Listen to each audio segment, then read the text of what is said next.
sont obligés de choisir qui sauver ou qui laisser trépasser, pour le dire directement. La gravité n'est pas ce qui est au premier plan quand on parle du Covid-19, qui est dû en passant à un virus qui s'appelle le SARS-CoV-2. Puisque Ebola est beaucoup plus grave en termes de mortalité. Ici, 80 à 85% des gens touchés vont s'en sortir sans même avoir besoin généralement d'être hospitalisés. Le problème de fond, c'est que 15% des patients touchés vont devoir être hospitalisés. Et dans les 15%, les 5% en réanimation statistiquement. 15% de 100, c'est gérable, vous me direz. Mais 15% de 1000, ça commence à être difficile. 15% de 10 000, de 100 000, c'est quasiment impossible chez nous. D'où la nécessité pour tout le monde de respecter les mesures édictées par les autorités sanitaires, notamment le ministère de la Santé.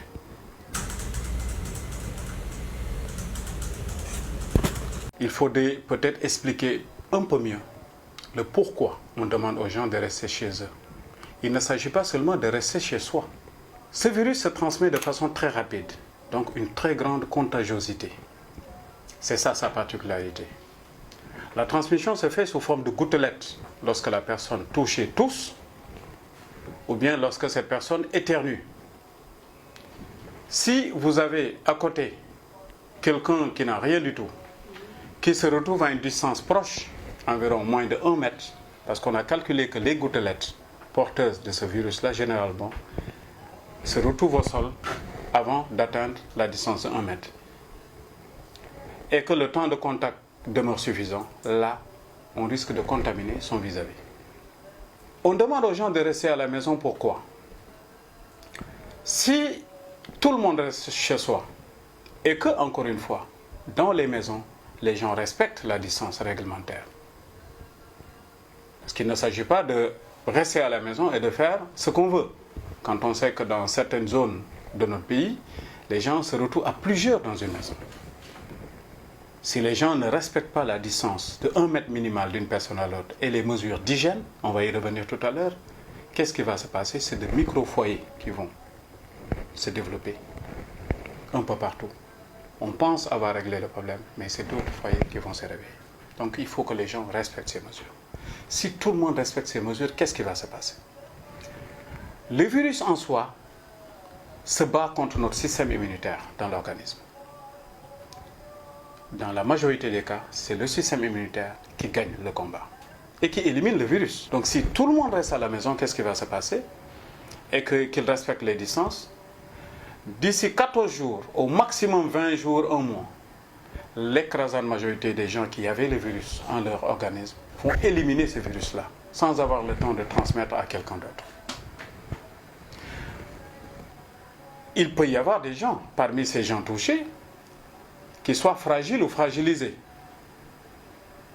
avec un système immunitaire affaibli par certains traitements, ou bien les personnes âgées, les diabétiques, les grabataires, ainsi de suite. Ces gens-là ne pourront pas combattre le virus et gagner raisonnablement sans aide. Ils vont souffrir de par le virus. On va appeler les services concernés qui vont venir les récupérer et les amener en hospitalisation et les prendre en charge. Si c'est fait de façon sécure, ils n'auront pas le temps de contaminer quelqu'un d'autre. Ce n'est que par ce moyen qu'on va réduire la masse critique des gens touchés. Maintenant, il faut aider par rapport à tout cela. Donc à ces gens qui sont obligés de sortir, on va dire quoi? Sortez certes, mais respectez la distance réglementaire vis-à-vis de qui que ce soit. Que ce soit dans la famille, que ce soit dans la rue, que ce soit vis-à-vis des enfants, ainsi de suite. Première des mesures. Le virus ne va jamais se lever, s'envoler et venir vous contaminer. S'il vous contamine, c'est parce que vous vous êtes retrouvé proche de quelqu'un qui l'a et qui tousse, qui éternue, ou bien qui parle fort au point d'envoyer des particules que vous allez inhaler. Une des causes. Deuxième cause. Si vous touchez à des endroits où il y a le virus, les montants des bus, les tables de réunion, alors que quelqu'un a eu à tousser, éternuer dessus, il n'y a pas longtemps, qu'est-ce qui va se passer? Vous touchez, vous mettez les mains ou bien les doigts au niveau de vos muqueuses, les yeux, le nez, la bouche, vous allez être contaminé. Donc, deuxième mesure, toujours avoir les mains propres et veiller à ne jamais toucher ces muqueuses avec ses doigts. Ne jamais toucher les yeux, ni le nez, ni la bouche. Deuxième mesure importante.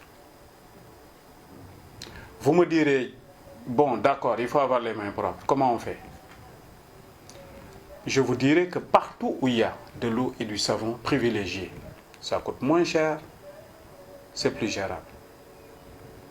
Mais si vous vous retrouvez dans la rue, vous vous apprêtez à rentrer dans un bus, vous avez le souci de ne pas amener des virus dans le bus, parce que tout le monde doit avoir ce souci maintenant. Vous avez la possibilité d'utiliser les gels hydroalcooliques ou solutions hydroalcooliques. C'est ça leur indication. Vous mettez un peu. Vous respectez la méthode indiquée du lavage des mains que je vais vous montrer tout à l'heure. Autre mesure importante, ne plus jamais, autant que possible, donner la main en saluant. Cette culture qui est bien nôtre, à tel point que lorsque vous ne saluez pas quelqu'un le matin, il risque de ne pas vous parler l'après-midi, il faut qu'on arrête avec ça. Au moins le temps de régler, de gagner cette guerre-là. Parce qu'il s'agit d'une guerre, comme les autorités, comme le président de la République a eu à le dire.